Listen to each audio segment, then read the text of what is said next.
Greetings, folks. My name is Dustin Cormier, and this is an episode of How to Rock Astrology. Today, I'm going to be hanging out with my friend Ernst Wilhelm. Ernst is a great astrologer that's been doing awesome work on YouTube as in the world of tropical Vedic astrology. My pleasure. It's always fun to spend some time with you. I appreciate it, my friend.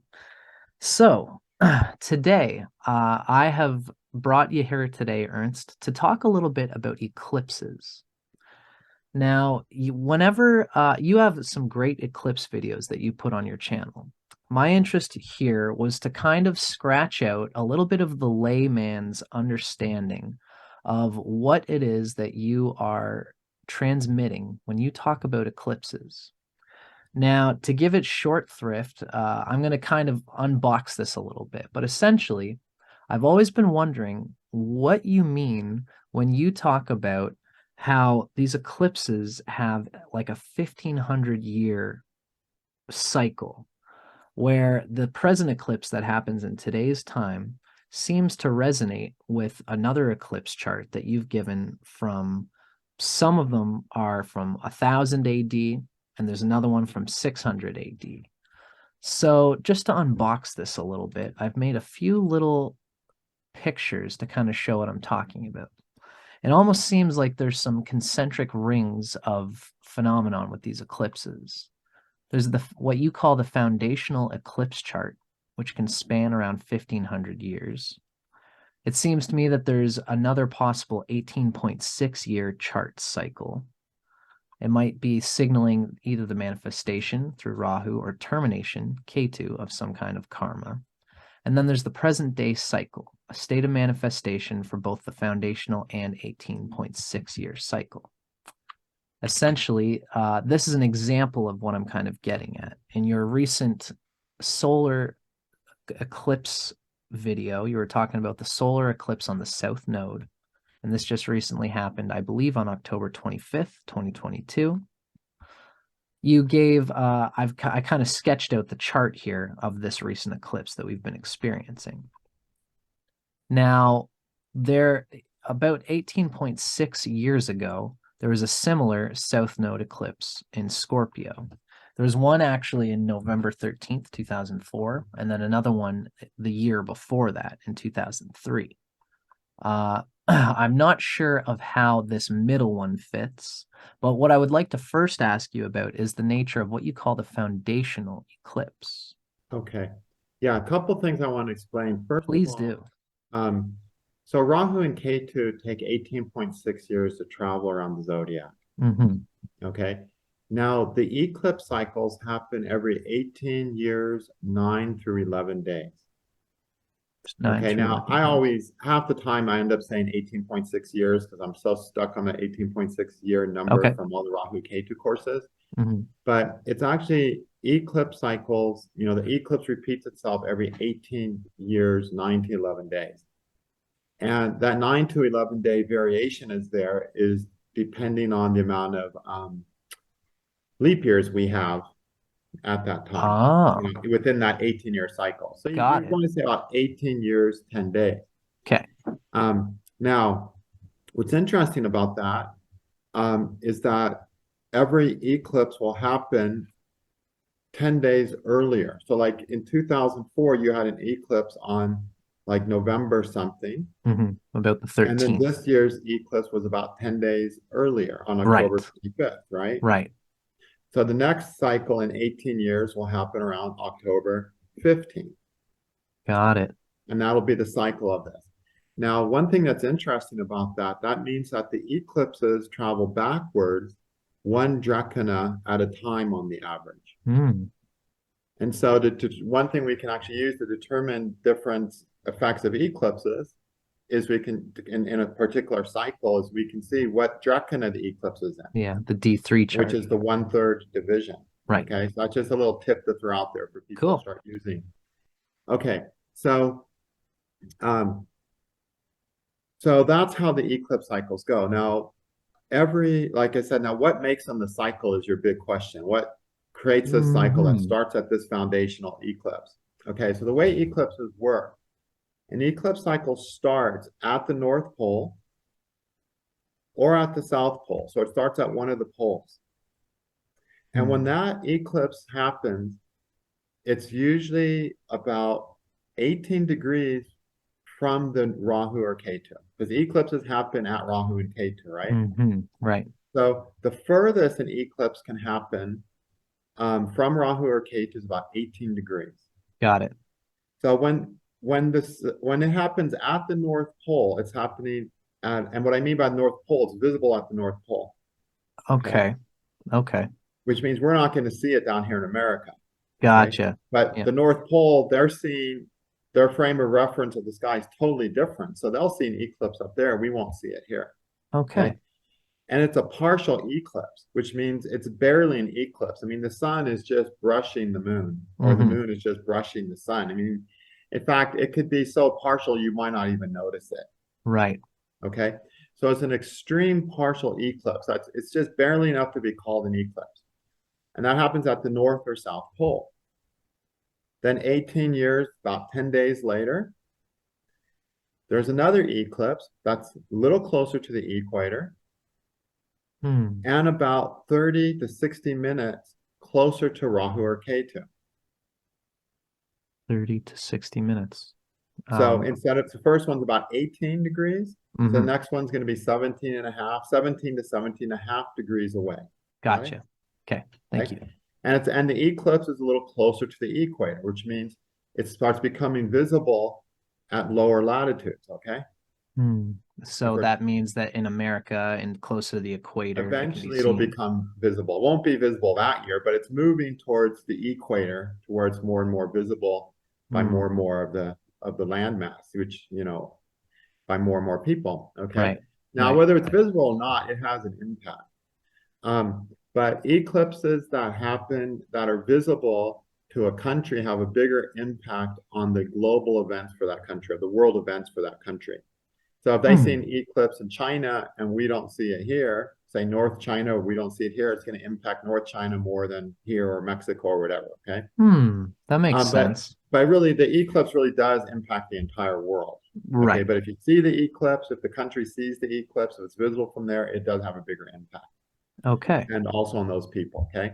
So every 18 years, 10 days, the eclipse happens a little closer to Rahu and Ketu, 30 to 60 minutes closer, until finally it happens right and really close to conjunction within 30 minutes of Rahu or Ketu. When that happens, you have the most full eclipse. And that's that total eclipse that we often see. That's the absolute, not only the total, the longest total eclipse. Got it? Because you can have total eclipses within a span of degrees. Okay. Of where the sun or moon is a certain amount of degrees from Rahu or Ketu, where it's total. But as it gets closer, it gets, you know, more total. Okay. And so finally, the equator that happens over the eclipse, the eclipse that is visible from the equator is the midpoint. That's when the eclipse is most powerful, it's most full. Interesting. And it takes about 650 years for an eclipse cycle to go from the North Pole to the equator. Oh, okay. Yeah. Okay. So this is where this is coming from. That's where this is coming from. Okay.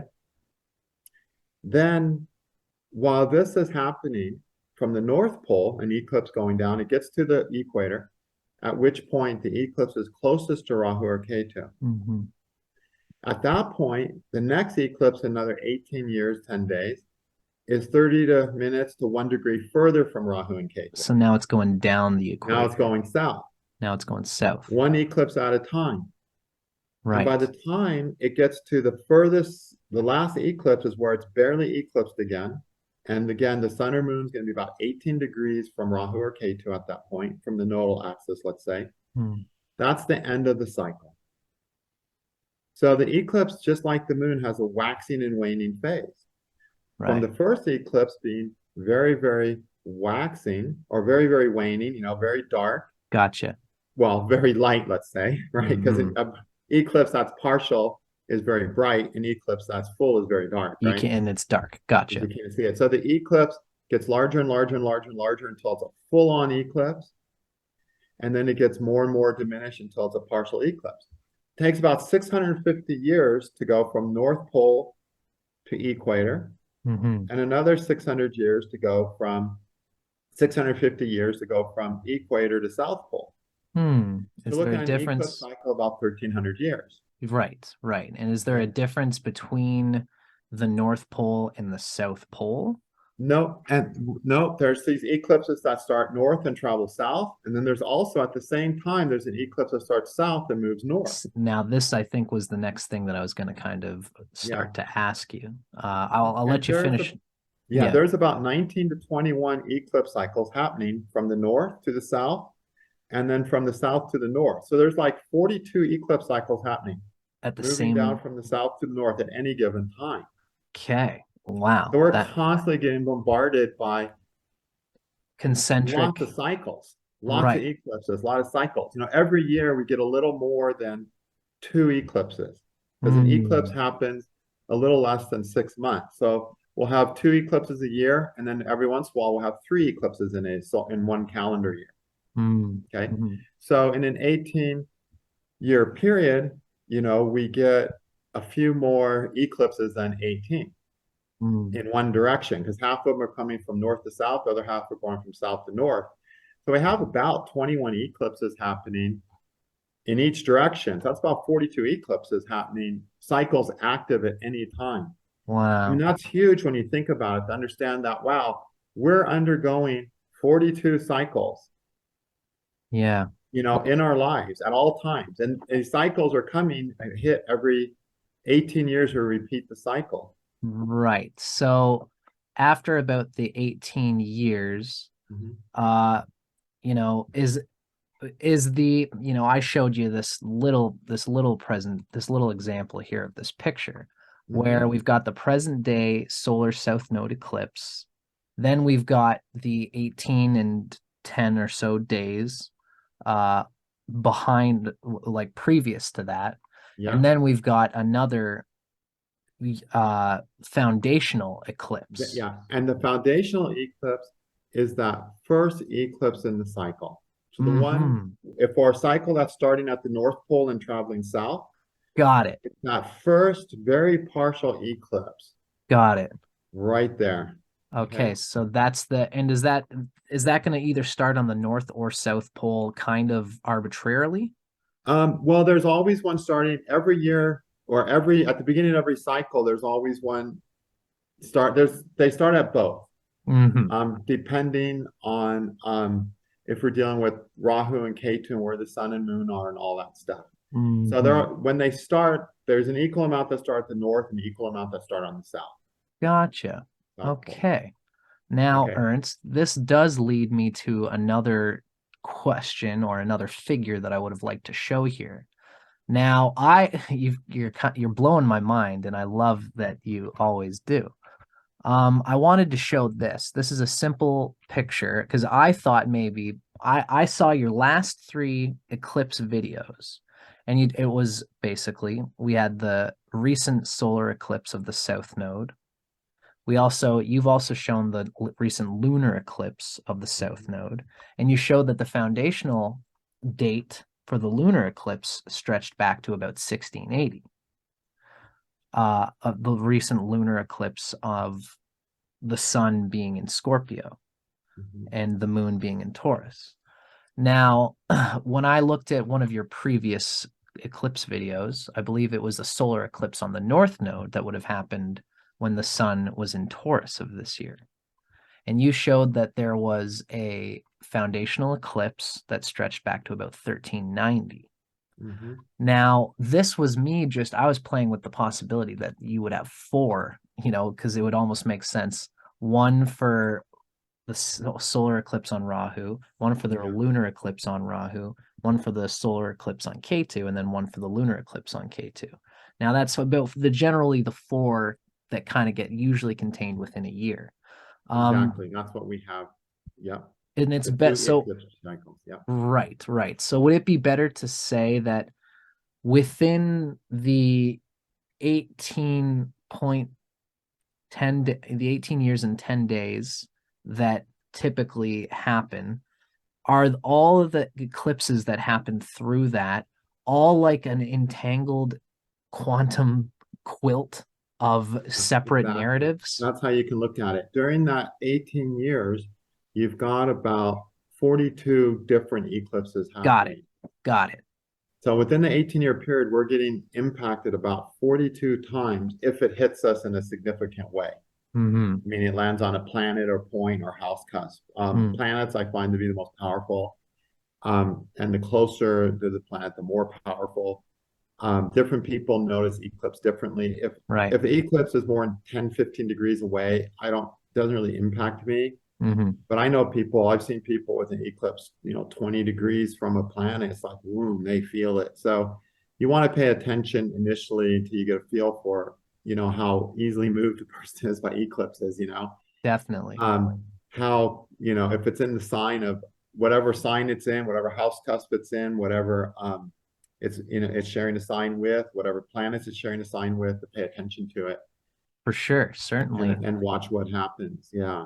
And what's So, nice about this with this foundational eclipse is it really does talk about this journey of this eclipse. So and there's a story. there's a story to this eclipse. This eclipse is here to do certain things. Like this one eclipse we had on October 25th is a lot about countries negotiating and coming up with, making deals between each other, I mentioned. And one of the big things that's happened in October is that, Iran and Russia, Iran saying, yeah, we're going to give you guys missiles. They're making Hmm. deals. And there's a Hmm. lot of these deals happening that we're never going to know about between Hmm. all countries in the world or negotiating with each other and deciding who they need to be friends with. No kidding. Yeah, yeah. But that's one aspect of evidence to that. Right. So that's what this eclipse is cycle's about. It's about making deals. It's about Venus. It's about you scratch my back, I'll scratch your back, and we'll be better off for it. Right. Right. Um, and depending where that planet's landing, it's going to determine things. Like it's on my Jupiter. Eclipse was right on my Jupiter, and I got a whole new deal with my kids. Right. Right. It's like Okay. we're creating whole new thing going on right now. That's Well, going to be really great. I would So like to ask you, Ernst, when you say that the eclipse, because as you've mentioned, oftentimes the node is far away from where the actual sun and moon hit. mhm. When you say that the proximity to a certain planet is going to be affected, are you talking about the position of the node at that time or the position of the sun and the moon? The position of the sun and moon. Right. So Yeah. wherever that is actually happening, the Yeah. node just happens to be where it's going to be, but it's the Yeah. sun and the moon that you're looking at. Exactly. And the closer the sun or the moon is to the node, the more powerful of an eclipse it is because the more Right. complete it is, right? Right. And Okay. so right now we're having powerful eclipses because they're right by the sun and moon. I mean, they're Right. close. They're not far, far, far away, if I remember right. Hmm. I remember the one that I used, predict that we would have an outbreak, before the COVID. Mm. That eclipse that stirred up the COVID. I mean, everything was right there, right on K2. Pluto was there. Pluto's south node was also there. Wow. So Right. we basically kind of had a Pluto eclipse at the same time.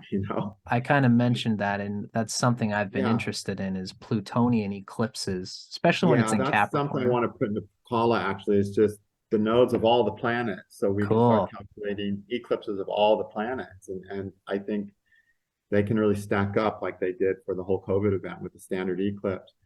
But That's big so stuff in these evolutionary astrology. eclipses, yeah, are just really huge for the long game. Mm. There's this long game of creation. The And eclipses, you said. I'm sorry. yeah, the eclipse cycles, because Okay. this is a long plan. This is like God setting us up for 1300 years of something.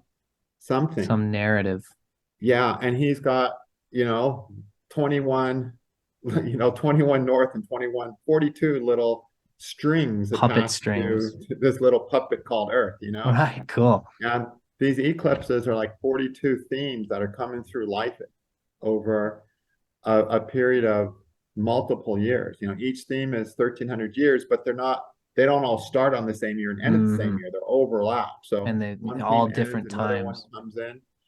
And I think, we need to spend a lot more time studying these eclipse cycles and really start piece them together in the context of all the things and what they're doing. And through that weaving that you mentioned, really Mm. see the story.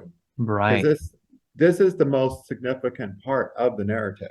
Mm, It's the biggest part of the script are these eclipse cycles. Most people try to figure out the story as of what's happening to life on Earth with the slow moving planets, hmm with Uranus, Neptune, and Pluto, or with Saturn and Jupiter, if you don't use Uranus, Neptune, and Pluto. hmm But really, the biggest part of the story is happening based on these eclipse cycles. Wow, no And it's a kidding. big chunk of brain work to take these, 42 eclipse cycles Hmm that are happening at any time and try to write those up into a narrative Yeah, and of quantify what's them. actually going to happen. I mean, it's like a lot of stuff to juggle, but it's this way. You just look at one eclipse at a time and you can nail some events. Hmm I Really mean, simple. I was just going to say, most people think that humanity is just this kind of simple thing, but astrology shows us that there's so Yeah, much to going on to really there's a predict lot what's going to going on. happen. And it's irrelevant to prediction in global and collective events. And we all fit, our personal narrative fits into this global Totally. enmeshing. Yeah. So this is from this, there's two questions I'd like to bounce at you. They're both in the same line. Number one is, can we look at, could we and should we look at the time of the foundational eclipse, see what happened in history, and then configure reverberations of important elements of the present narrative of the eclipse Um, that's happening today? well, we could try to do that, but usually the beginning eclipse does not have that big of an impact because it's a very partial eclipse, All right. Okay. right? So what we want to do though, we want to look at when was the previous eclipse cycle? Which to the 18 point 18 years, 10 days. 18 So years, see, if 10 I'm going to days. get hit, if I'm going to get smashed with an eclipse, Hmm the first thing I do, I use the word smash because I mean sometimes I mean that's kind of a bad word, but I'm using the context of smash, like when I got ran over by a truck on my Right. tandem, Yep. Yep. or smash home run. It could be a home run You're eclipse too. I mean, totally. Depending but on, if it's going to be close on a planet, it's going to be some kind of smash. It could be right. either way. Okay. Yeah. Now, Transformation is apparent yeah, in it's just what's happening. something's going to happen in your life that's important to you, that Right. matters. Right. And that's what it comes down to. It's going to make a difference in your life somehow, the things that happen on an eclipse. Okay. So I'll always look at the previous one and say, oh, what happened to me during that eclipse? What Hmm changed in me on that eclipse? Like the eclipse we had in early this year in April. Okay, that one was hit tagging me. So I looked at the previous one, and the previous one didn't really hit any of my planets. So I skipped it. So then I went to the previous one, which was 36 years ago, right? Okay. And on that day is the day my mom showed up and said, I'm divorcing your dad, Right. you know? Wow. And that day, I made a decision in my mind how I was going to live my life because obviously my parents couldn't take care of me. It was my conception of that. Right. Right. It's like, So oh, that, you guys can't even stay together. I guess I'll have to take care of myself. right. After that, I started being an overly responsible person, right? Like Mm, within the minute of my mom saying that, that eclipse coming down on me, I made the internal decision to be an overly responsible person. right. Okay. Right. 36 years later, I get another eclipse and I'm like going, screw this stuff. I'm done being responsible. No I'm kidding. like, Cool.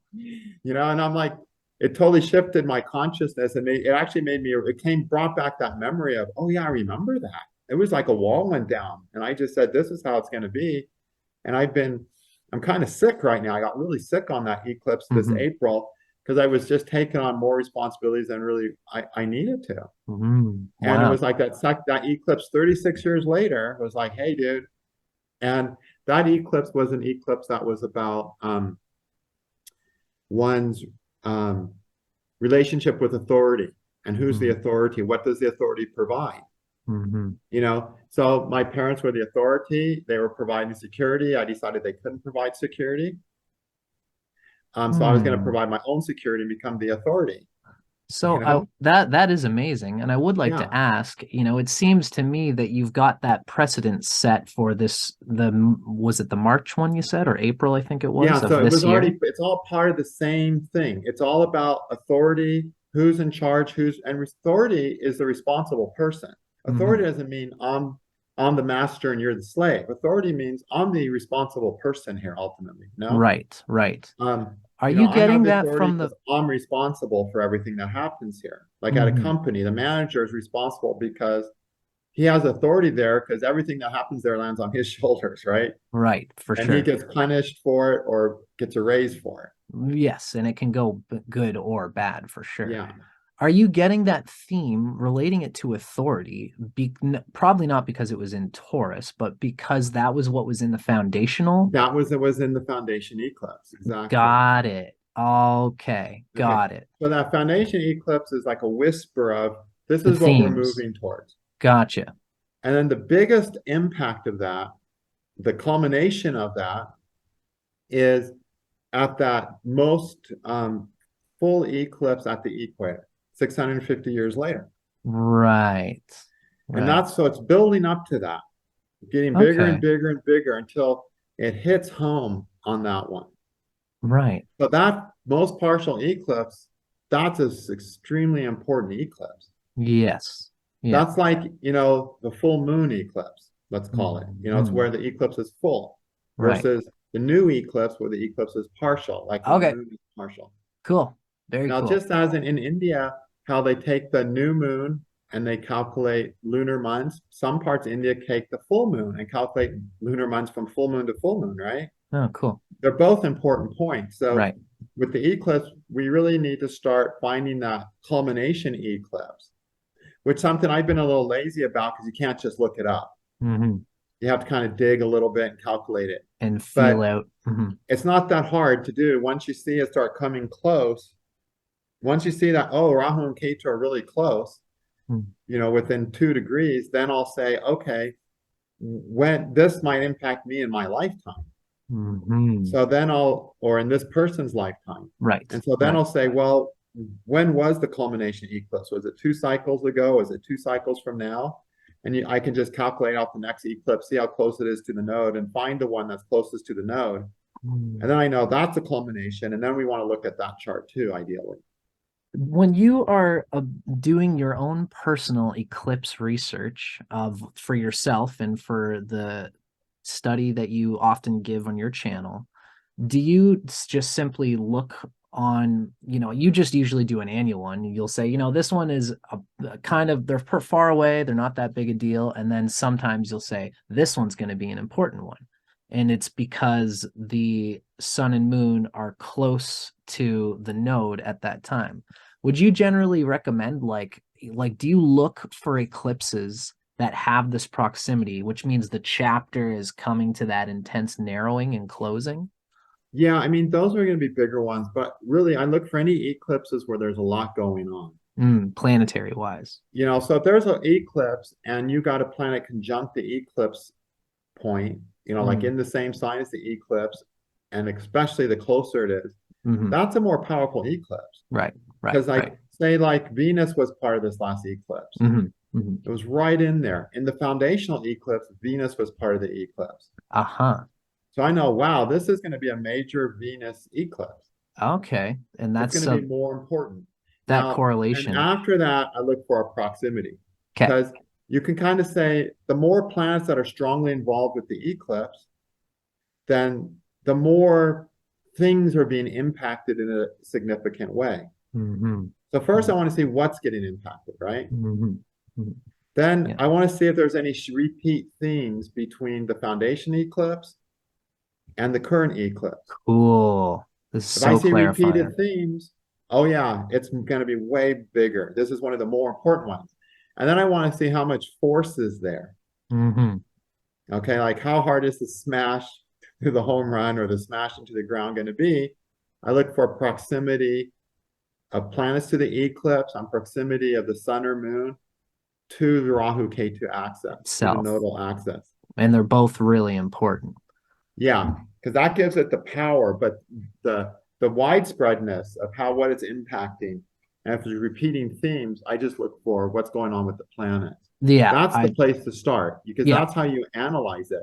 because And really, yeah, go ahead. Sorry. what's sad about eclipses, there's this, eclipses have this reputation of being bad things, you That's know? why you're saying smashing is not the right word. It It kind of is in terms of it can impact. go either way. If the eclipse cycle starts with a theme of love, for Mm, instance, mhm. then this eclipse is here to help people love better, you Yeah, know?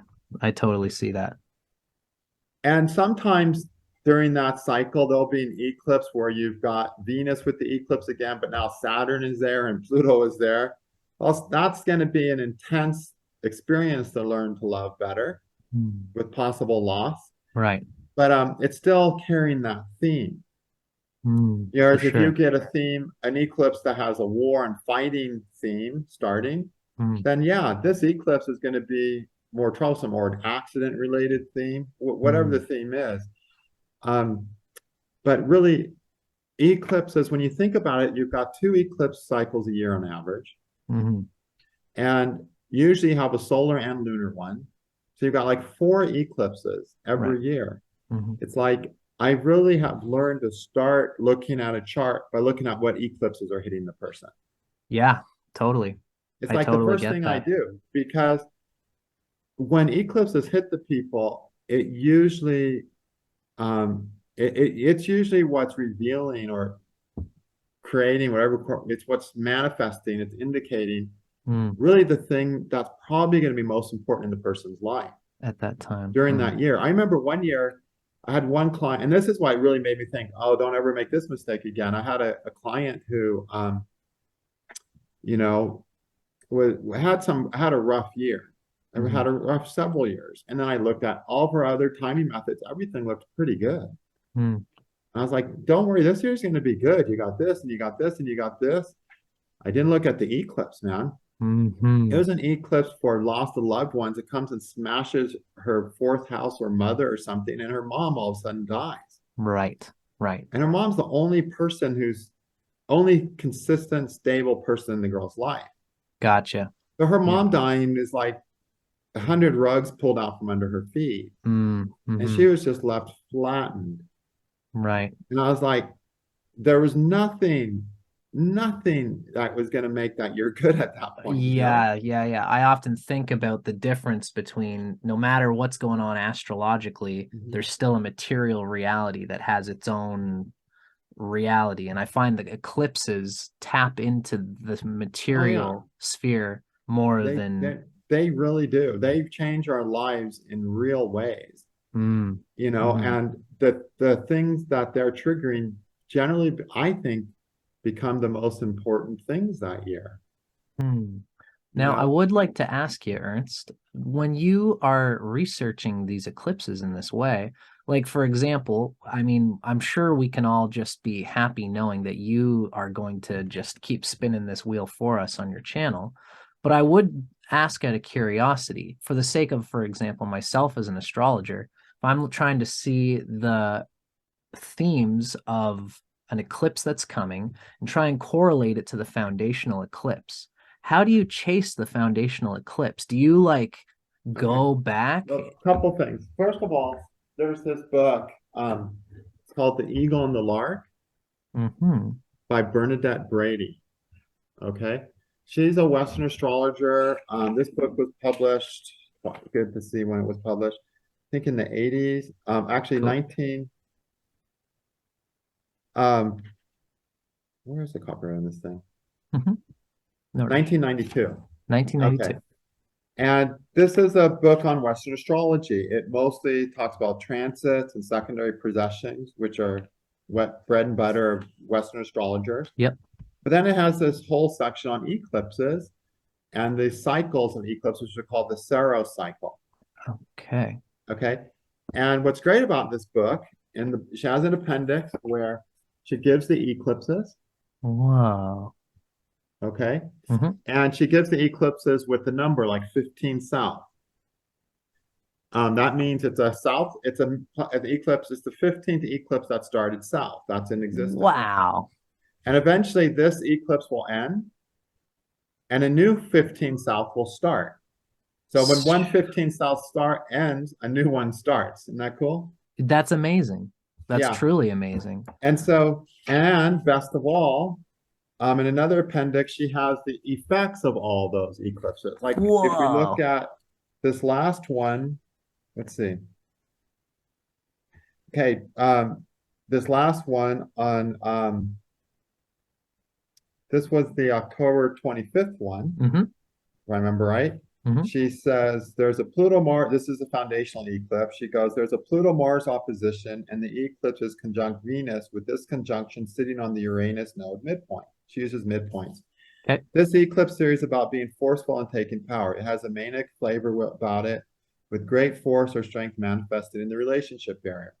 Individuals experiencing this series may experience sudden events like falling in or out of love or sudden sexual encounters. Individual may also exert a huge effort in some group activity. So she Wow. gives a little short paragraph explanation. Just this Now, what prompt, I yeah. do is I like to go find the foundational eclipse and calculate it myself. Okay. The reason I do that is because there's a few cases, first of all, where it's not common, where she might have not have known the correct foundational eclipse because of the data available. Okay. Imperfect. Okay. And she'll say that. She'll say the beginning of this we might not know the exact beginning of the cycle. Okay. Okay. So what I do, you go to the NASA website, Mm-hmm.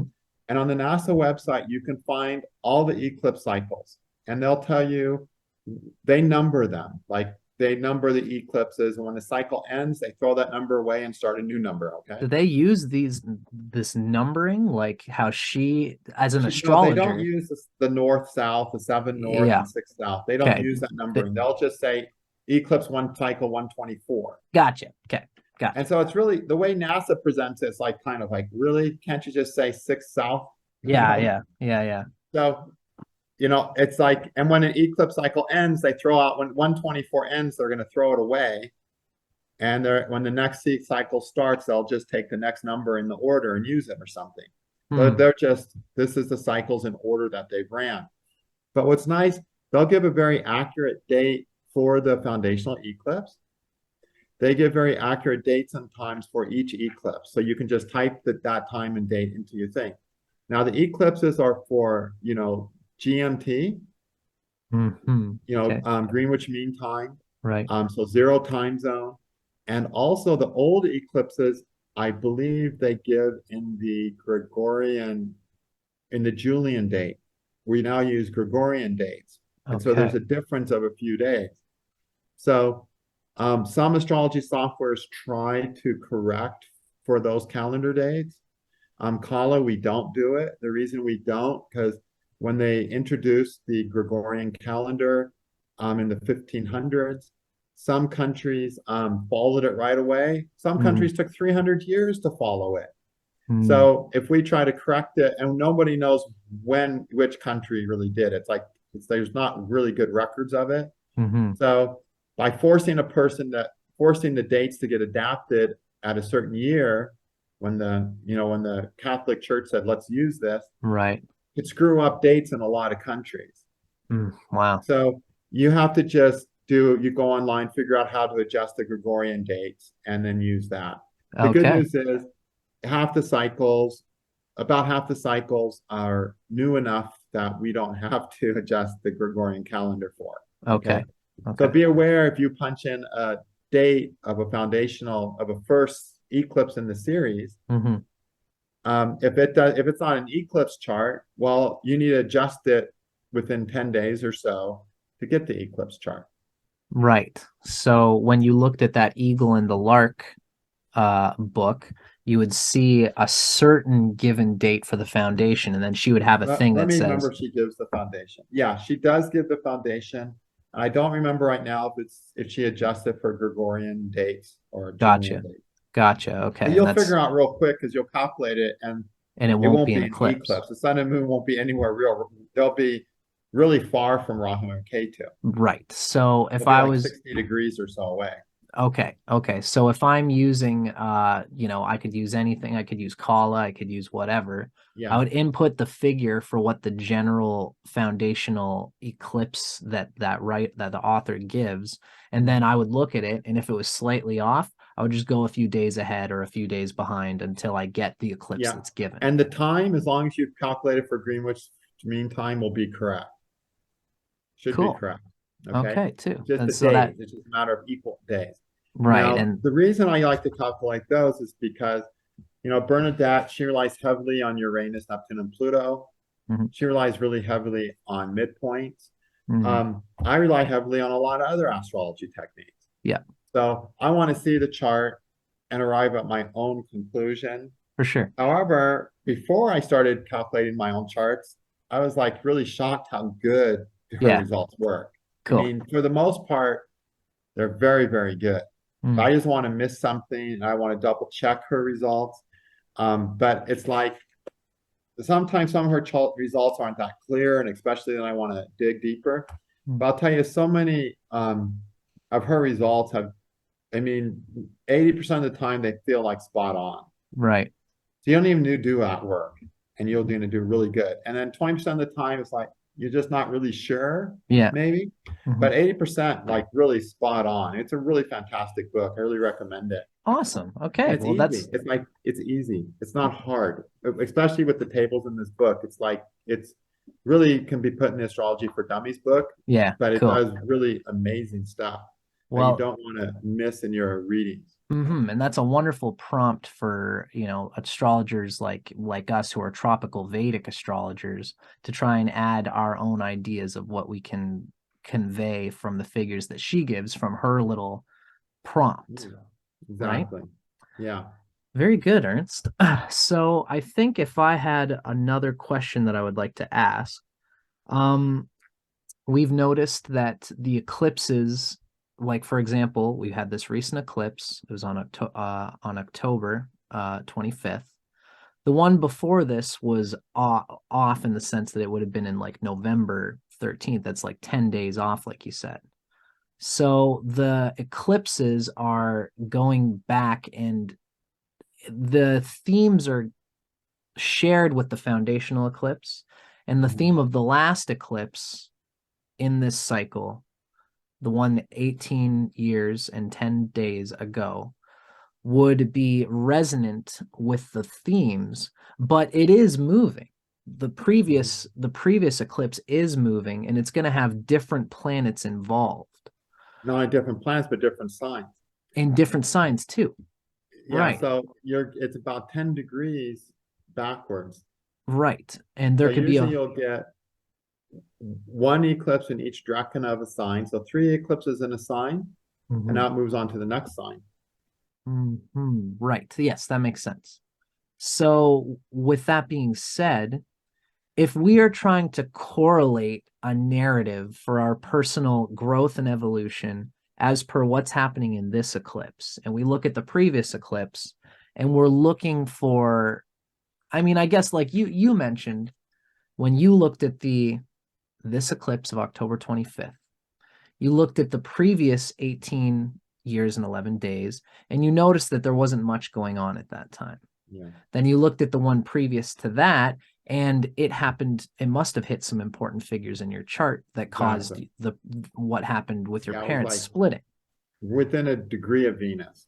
Right. Okay. So it's Okay. like kaboom, major eclipse And there. and you must mean your natal Yeah, Venus? my natal Venus. Yeah. Okay. And that was So, the April eclipse, just to clarify. And so, okay. but the Oh, year I'm before sorry. Thank you. the, Sorry the about the that. eclipse that was in 2004, around April 2004, Mhm. didn't trigger anything significantly, and I couldn't go, huh, I had a life-changing event, Right. that Right. during that time.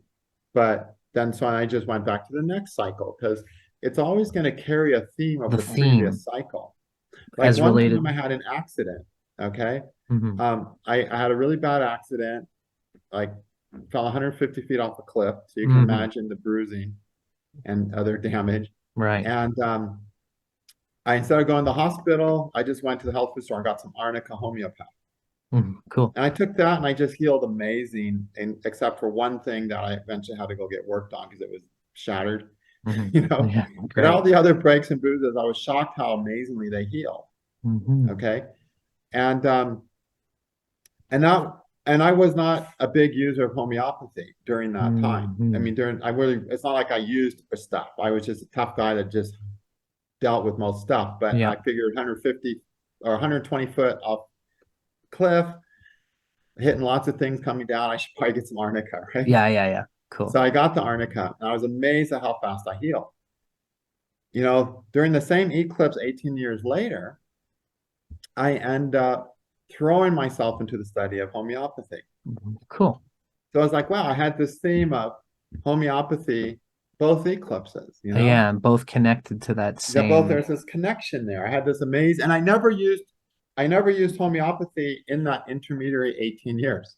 Gotcha. Not a single time. I never bought it for my kids. I just Hmm. never used it. And then I threw myself into it to where I've got a whole homeopathic pharmacy, a whole homeopathic library. I spent a tremendous amount of time studying it, and I use it a lot now. Mm-hmm. So it's really fun actually to go look at your eclipse cycles. And with this book, you know, you can just kind of go here and say you got hit by 18 north. Right. You can just scroll backwards until you see 18 north again and see what degree it's on. It's all tropical degrees in this book. Cool. And then see if that eclipse hit you and follow the thread. And then follow that narrative thread Mm-hmm.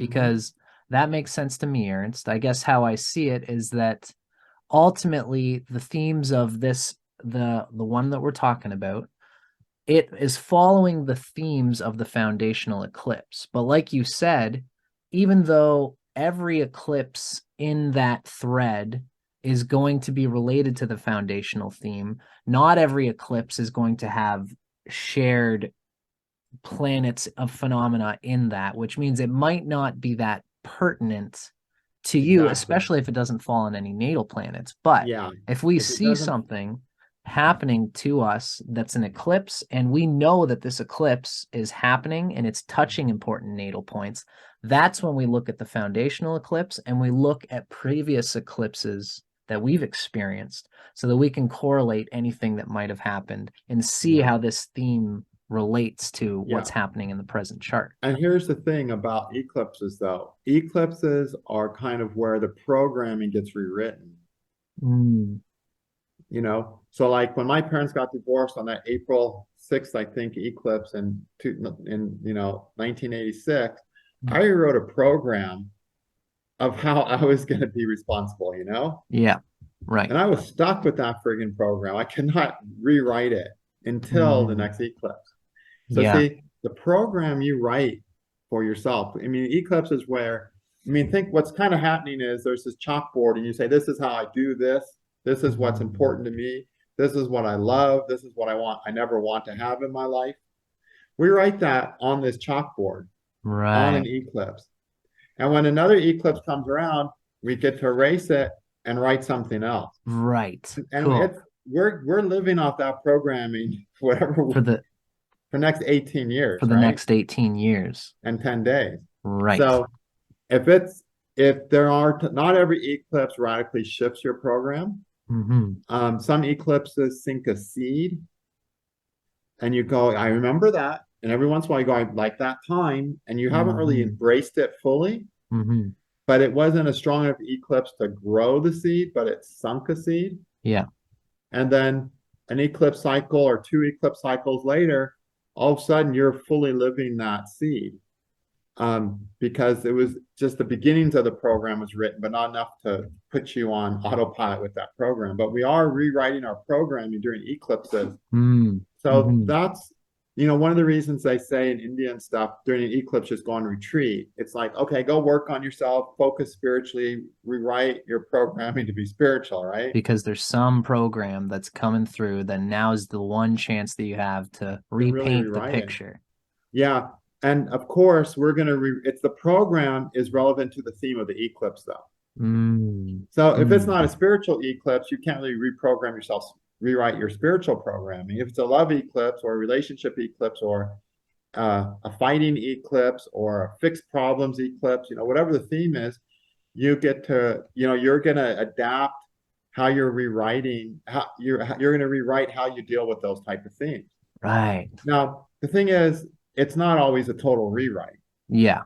Yeah. Yeah. The one I Depending had in on. 2004, absolute total rewrite. Like erase Gotcha. all the old data. Yeah. Usually, you add a word, you move a comma around. Right. Usually rewrite is just a little bit of editing. Mm-hmm. Hmm. But that editing can make a huge difference in our lives, Hmm. Hmm. you know? And later on, we might do a total rewrite based on the experience of what our edited programming was. It depends Yeah, on it the depends impact of the eclipse. on how it falls out, Yeah. because I suppose we have the power to transform ourselves using different things, yoga or whatever ways that we can in order to affect some kind of Yeah. But see, transformation. the way we rewrite the programming, it's like, honestly, it doesn't feel like we get a lot of choice in it. It just kind of comes up. It's Yeah. not like our mind gets to rewrite the programming. It's not like that. These forces come up within us and say, all right, we're This, rewriting this code. wow. Damn, Okay. that's And psychedelic. and the and it totally overwrites the code that your mind wants to write. I mean, Yeah. your mind has no power to really, your mind can't, it can write code, but it needs to write code through like affirmation and really Hmm. work writing that code in. It doesn't just get to rewrite code. Right. In Eclipse, when an Eclipse makes you rewrite your code, your programming, it's just like, so there's just this force inside of you that goes over to that chalkboard and says, this is how it's going to be now. Yeah, it's like the And it's spirit like, is you don't get taking a you. choice. Right. So there are Right. times of surrender. Now, the interesting thing is, during those partial eclipses that happen at the North or South Pole, that's when, it's like, okay, let's just change this by a comma, right? Hmm. Okay, Hmm. let's just add a word, Right. or let's add an idea and not just kind of dwell on it. Yeah. When you get those full eclipses, it's like, okay, we're going to really go to work on this now. Right. Because the amount the eclipse is happening determines how is the chalkboard can be rewritten. Yeah, that's kind of what I'm thinking about. So it's like I've an eraser. You got this chalkboard. Can the chalkboard be completely erased? Or hmm it's just a little corner of the just chalkboard going to get erased? right, because it's so imprinted from the important parts of the eclipse cycle. Like Yeah. I And as see the eclipse is waxing, you erase this corner. mhm. Next time you erase a little bit of a bigger corner and a bigger corner until one time you erase the whole thing, right? Uh-huh. And then N- something new gets rewritten. So I'm almost they're thinking just of really the fascinating times. And it's something we really need to spend a lot more time researching and testing. And it's like I said, it's the first thing I look for. Oh, what eclipse are you having this year? right. I totally get it. Like I'm almost thinking to ask Ernst, what is the evolutionary narrative that is leading these eclipses to happen? Like I almost think of how we're saying that we can, when there is the total eclipse and we're experiencing an eclipse that's very intense, is that going to change? Does that change the foundational eclipse in a way? I wonder if you see what I'm trying to ask. Like, we know Okay. that there is the Yeah. foundational eclipse that has it's brick and mortar stone, but it's Yeah. whisper, and it leads up to this finalizing Yeah. intense eclipse. Does the first eclipse ever transform itself? And So is what that what happens happened? is the first eclipse is like the very beginning. So say you say, I'm going to build a house of business. Hmm. And you got this vision for the house of business, right? Hmm. And then you're going to work towards that vision. And then at the fullness of it, the realization of it, it's like, okay, this is the house of business I've actually created. Hmm. It's not going to be the house of business, business you envision. Right. It's going to change along the It's way. going to mutate. So it's the same thing like when an author sits down to write a book. He has a vision for the book, Hmm. and then he's finished with the book. Hmm. Okay, that's the same thing. There's a vision that's motivating everything based on that Hmm. foundational eclipse. So like this last one was a Venus eclipse. I have a vision for more Venus, more healthier connections and relationships. Relationships. Yeah.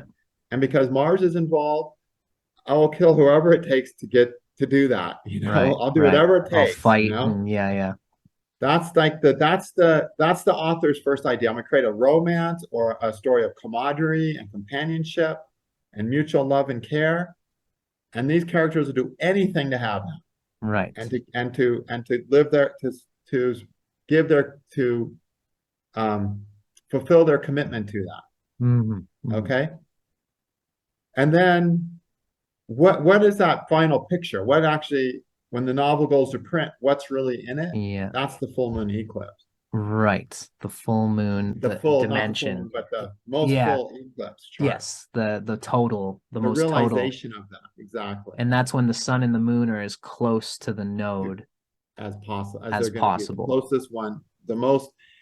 Yeah, and I don't even want to say the closest. It's usually the closest, but not always, because because of the way everything works, it's usually the closest. But you should just check the duration of the eclipse. Like NASA will have all that data. The eclipse is this many hours and minutes long. Oh, it's 5 minutes longer than this one. I want to use the longest one. Mm-hmm.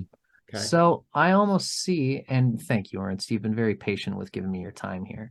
I don't want to, we've been doing great with this video, but I do want to ask. So we start, let's say an eclipse starts at the north node or the north, 1300 years ago, or whatever. Like let's say 1000 AD. It started in the north, and it slowly builds its way to the equator, as you discussed. And that is this culmination point when the node is close to the sun and the moon. And then it starts going south. Now, is there a reflective date going southward that is going to happen in another a certain amount of years? And is that going to be the next foundational Okay, eclipse? so 650 years later, about is going to be the final partial eclipse in that Right, cycle. the final partial. So see, it's like you start writing the book, and then the Mm-hmm. book goes to print and gets out in the world at the full eclipse, right? It Mm-hmm. is what it is. Yeah. But what impact is that going to have, right? Mm-hmm. Cool. Like Harry Potter, right? It had this impact in literature. Mm-hmm. Now, that impact is going to wane over the next, several centuries, Right. Right. right? Because every eclipse is getting further away. Right. So it has this force. It's like this is the force of what it is at the culmination, Mm-hmm. at that closest, longest eclipse, okay, the most full eclipse. That's its culmination. This is the force that it is. Now, that force is going to have an impact for the duration of the cycle, Right. for the second half of the cycle.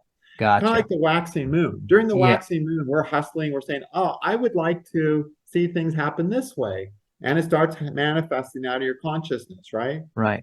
Then you get to the waning moon, which is the malefic moon. And And it's like, why are these things sort of just happening? Why am I stuck with this? Well, this is kind of the residue, the result of that, all that work you did in the full moon gotcha. cycle. Got it? Very clarifying. So Very it's exactly clarifying. the same type of idea, is that we work up to a build up to a point of high success or power. Mm-hmm. And then that force is going to have an impact that's going to wane over a period of time Until it starts to, until the end of the eclipse cycle. And then that eclipse cycle ends.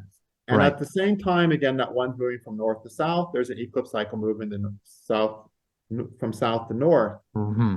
And these are a total of about 42 cycles, 21 going each way.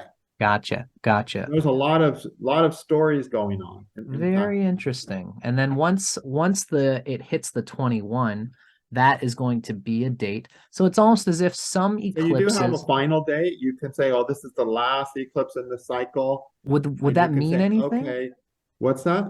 Would it be useful for us to look that up and see I think what it probably would be. I think it would be kind of good to look up. I haven't done it. Again, like I said, this whole topic needs a lot of work and research. We're cool. only touching the surface, I think, of what eclipses can teach us. I would Gotcha. also like to understand, like, okay, why are there like 21 north and 21 south? What does that mean? Yeah. You That's know, why very does it interesting to happen me. every drachana? How can we add more drachana information? Yeah. There's Yeah, all that's these true. symbols of the dracanas. Like there's these really extreme symbols that you could draw on the tarot cards, like a Hmm. woman in a pit surrounded by snakes. There's these crazy symbols for the dracanas that perhaps we can use. And then the question is, why are there this many themes? Are there different aspects of her being triggered by the themes? I mean, there's a lot of questions to be answered Cool. in these Saros cycles, these eclipse cycles. Wonderful. Well, I got to tell you, Ernst, you know, having you on here to clarify this a little bit, I'm hoping that that we're doing that work and that Yeah, we're starting everybody. it, and hopefully we'll get people inspired to start with the easy book Hmm. and see where it takes us. But I mean, just with this book, it's like I was thinking 1992, Right. that's when I became an astrologer. I wish I'd found this Eclipse book, No kidding. you know. Took me Cool. forever to find. One of my students had to tell me about this book. Thank you. Yeah. I think it was Channing. So thank you, Cool. Channing, if it was you. Yeah. I don't remember. I think it was Channing. Told me about Beautiful. this book. Um, Awesome. so yeah, because her mom was a really great Western astrologer actually, and had bought Kala from me, and then Channing inherited Kala, and then showed up saying, "Hey, I'm so and so's daughter," you know. So I'm pretty Cool. sure it was Channing. Well, that's pretty sweet. So And she so would have been she, exposed to Western astrology books. gotcha, gotcha. Very Yeah, I interesting. think it was Channing. But anyway, I was thinking, gosh, that's such an easy book that in such an easy way teaches you to predict and understand really what comes down to be the most important experiences of a person. Right. This Right. is book's a little over an inch thick, but honestly, it's only like 1/5 of it that's on eclipses. It's like you could throw the Hmm. rest away and have a book that's worth $1 million. Right. No And kidding. Yeah, so, yeah. and then if we want to go deeper and understand on a deeper level what's happening, people can be scholarly and dig deeper. I'm sure But just somebody this will. book in this superficial, simple form is wow, is it accurate and solid? No kidding. And I'm sure that it's, you know, videos like this and the stuff that you do is going to prompt people to start getting into the gold mine that's obviously available here. Yeah, I think these cycles are really our gold mine, and not only a gold mine in predicting our own lives, but for world events. I mean, you Right. cannot predict world events successfully without eclipses. You just Right. can't do it.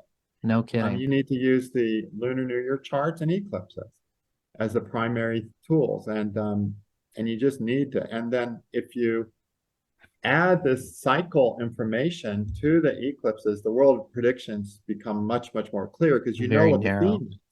Yeah. You know, how do you proceed to predict something? You don't even know what theme it is, you know? Totally. Totally. So, Ernst, this has been very clarifying. You know, I always have a million questions that I could ask, Sure. and I think that this has been we've taken We've on covered a quite a bit lot. here. I Yeah. think this will get a So, lot of people psyched up and fired up, which is what our job is, right? yes, that's what we're all about. We're those guys on YouTube getting everybody to get excited. So thank you very much, Ernst, for taking your time with me.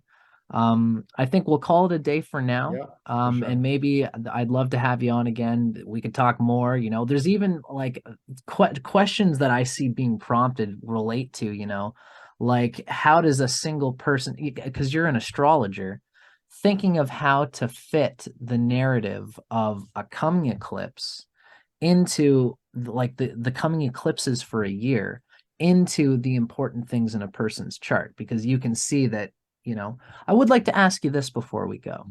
Do Okay. you have all the four eclipses for a year in mind, or at least in the coming four eclipses in your mind, and maybe even the four previous when you do an astrology reading for someone so that you I mean, don't. I always pay attention to it, and I oftentimes will just look up the degrees Mhm, because I might not remember the exact degree or something. mhm, And then, of course, I have the foundational eclipses calculated. right, Oftentimes, I'll calculate out, I'll always calculate out this eclipse, the previous cycle chart, because I want to see the previous cycle's eclipse. right.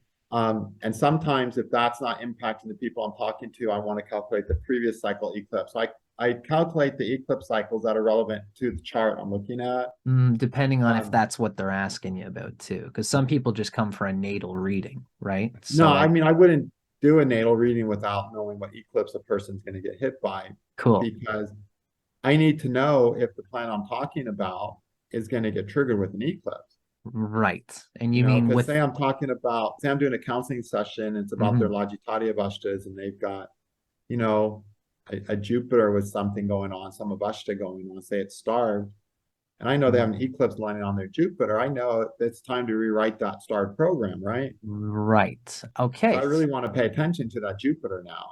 gotcha. Because as astrologers, we're looking to give the most pertinent information that we can. Exactly. And we don't we realize we don't do it all in one reading. It's not possible. People are too complex. Cool. We have to give what's most relevant right now. Thank you, Ernst. That is exactly what I wanted to ask you. As an astrologer who's starting out, what you just said is really useful to me. I've been in it for a while, but compared to you, I'm just starting. Well, I'm getting old. You're young. In 20 years, you'll be where I am, you know. You'll be Love it. busy and have a lot of background. Well, thank you, Ernst. I really appreciate your time. So I think we'll call it here so that we don't get too long-winded on this video. For everybody watching, I'm Dustin Cormier. This has been my friend Ernst Wilhelm. Thank you so much, as usual, for taking all the time that you do to clarify this stuff for us, Ernst. My pleasure. Thank you. A real pleasure. Take care, folks.